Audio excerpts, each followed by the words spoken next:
दहशत, जलती चिताएं, मौत, पलायन, ऑक्सीजन की कमी, बदहाल स्वास्थ्य व्यवस्था के घाव अभी तक भरे नहीं हैं। हमने दिन रात एम्बुलेंस के सायरन की आवाजें अपने कानों से सुनी, गंगा किनारे दफन शवों को अपनी आंखों से देखा और अपने आसपास लोगों के दर्द को महसूस किया। तमाम संगठनों ने कहा कि मौत के आंकड़े आधिकारिक आंकड़ों से ज्यादा हैं। सरकार लगातार इन रिपोर्ट से पल्ला झाड़ती रही और ऐसा ही कुछ एक बार फिर से हुआ है। विश्व स्वास्थ्य संगठन ने भारत में कोविड से हुई मौतों की संख्या को सरकारी डेटा से करीब 10 गुना ज्यादा बताया है। भारत सरकार ने WHO के इन आंकड़ों पर सवाल खड़े किए हैं, लेकिन कुछ और भी तथ्य हैं जिनके कारण इन सवालों पर सवाल खड़ा होता है। पहले विस्तार से समझते हैं कि क्या कहती है WHO की यह रिपोर्ट। विश्व स्वास्थ्य संगठन WHO ने कहा है कि भारत में कोरोना से 47 लाख लोगों की मौत हुई है। यह संख्या आधिकारिक 5.30 लाख से करीब 10 गुना ज्यादा है। WHO का आकलन है कि दुनिया में 2020-21 में 1.5 करोड़ लोगों की मौत हुई, जो सामान्य से 13% ज्यादा है। WHO का मानना है कि कई देशों ने कोविड से मरने वालों की संख्या की कम गिनती की है। इन देशों में भारत भी शामिल है। सरकार कह रही है कि WHO के आंकड़े गलत हैं। हमारे पास WHO के आंकड़ों को सही ठहराने का कोई तरीका फिलहाल नहीं है, लेकिन कोविड के पीक दिनों में कुछ ऐसी रिपोर्ट्स आई थीं जो सरकारी दावों पर सवाल जरूर उठाती हैं। 16 अप्रैल 2021 को दैनिक भास्कर ने अपने भोपाल संस्करण में फ्रंट पेज पर इस हेडिंग के साथ खबर छापी कि सरकार के मौत के आंकड़े झूठे हैं, ये चिताएं सच बोल रही हैं। उस दिन भास्कर ने बताया कि शमशान घाट में 112 चिताएं जल रही थीं, मगर सरकारी रिकॉर्ड में महज 4 दर्ज थीं। 6 मई 2021 को सौराष्ट्र समाचार ने अपने 16 पन्नों के अखबार में 8 पन्नों पर 238 लोगों के लिए शोक संदेश छापा था। अखबार ने ऐसा करके सरकार को आईना दिखाने की कोशिश की थी।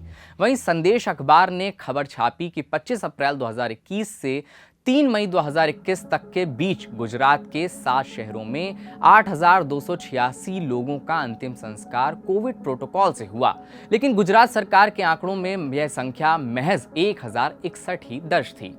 वहीं लखनऊ के भैंसाकुंड शमशान में जलती हुई चिताओं के वीडियो वायरल होने के बाद प्रशासन ने शमशान घाट को टिन शेड से ढकवा दिया था, ताकि वहां से वीडियो रिकॉर्ड न किए जा सकें। क्विंट हिंदी की पड़ताल में पता चला कि अप्रैल-मई 2021 में सिर्फ कानपुर में 53% ज्यादा मौतें हुईं, लेकिन सरकारी आंकड़ों में इसकी वजह समझ नहीं आती। खबर को इस वीडियो के डिस्क्रिप्शन में दिए गए लिंक पर क्लिक कर विस्तार से देखा जा सकता है। 8 मार्च 2022 को क्विंट हिंदी में एक खबर छपी, जिससे आंकड़ों का खेल थोड़ा और स्पष्ट हो जाता है। खबर ये कि सरकार ने जितनी कोविड मौतें मानी, उससे ज्यादा मुआवजा दिया और उससे भी कहीं ज्यादा आवेदन आए। ऐसा कई राज्यों में हुआ। इस खबर को भी इस वीडियो के डिस्क्रिप्शन में दिए गए लिंक पर क्लिक कर विस्तार से देखा जा सकता है। इन सब के अलावा आपकी जानकारी के लिए बता दें कि राज्यों ने कोरोना से हुई मौतों के आंकड़ों को बार बार बदला भी है।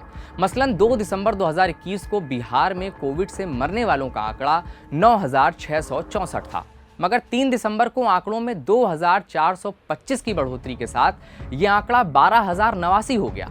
और ऐसा पहली बार नहीं, 6 महीने में दूसरी बार हुआ था। कुछ ऐसा ही हाल अन्य राज्यों का भी रहा है, जैसे मध्य प्रदेश, दिल्ली इत्यादि। इंडियन एक्सप्रेस में छपी एक रिपोर्ट के मुताबिक CRS यानी सिविल रजिस्ट्रेशन सिस्टम के डेटा में दिखता है कि महामारी वाले साल यानी 2020 में 2019 से कम मौतें हुई। आखिर ये कैसे संभव है? अब इन उदाहरणों से यह स्पष्ट हो जाता है कि कहीं ना कहीं जैसा दिखाने की कोशिश की जा रही है, सच उससे काफी दूर खड़ा हुआ है। वैसे WHO ही नहीं, कई और संगठनों ने भी मौत की अंडर काउंटिंग पर सवाल उठाया है। स्वास्थ्य मंत्रालय के मुताबिक 24 मई 2021 तक भारत में लगभग 3,07,000 कोविड डेथ हुई और 2.69 करोड़ लोग संक्रमित, लेकिन न्यूयॉर्क टाइम्स ने दावा किया था कि मौत और संक्रमण के वास्तविक आंकड़े 6 लाख और 40.42 करोड़ हैं। मार्च में साइंस जर्नल लैंसेट ने अनुमान लगाया था कि 1 जनवरी 2020 से 31 दिसंबर 2021 तक दुनिया में 1.82 करोड़ कोविड डेथ हुई और सबसे ज्यादा 40.7 लाख मौतें भारत में हुई हैं। भारत सरकार ने WHO के आकलन के तरीकों पर सवाल उठाए हैं। उसने साथ ही जो मॉडल इस्तेमाल किया गया है, उसकी वैधता को लेकर भी सवाल किए हैं। अपने अपने तथ्य हैं और अपने अपने तर्क।